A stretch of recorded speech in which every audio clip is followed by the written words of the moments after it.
Sen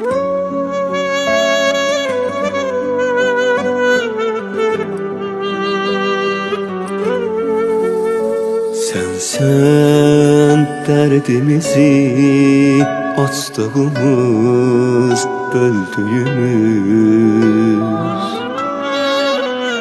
Sen belki ile köyde melek bildiğimiz. Senden hiç ne güzel, hiç kim aziz olmaz ana. Sensiz boş görünen bir de yerin dolmaz ana.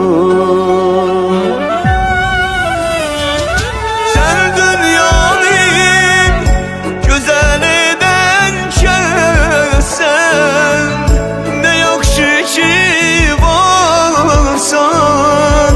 Sen bir meleksen, bir meleksen.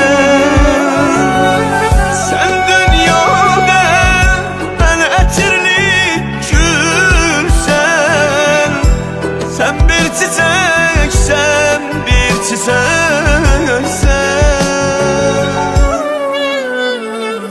Gözüm görmez, elim tutmaz. Benim sensiz, benim sensiz. Susar bir söz dilim tutmaz. Benim sensiz, benim sensiz. Ne güzel aman.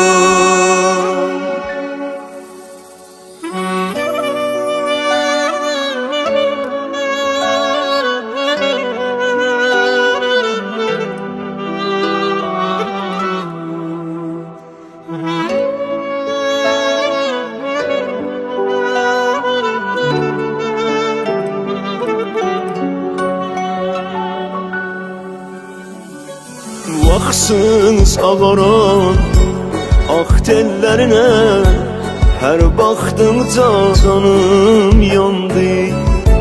Ne tez qocaldın sen belə, ne tez üzün qırışlandı.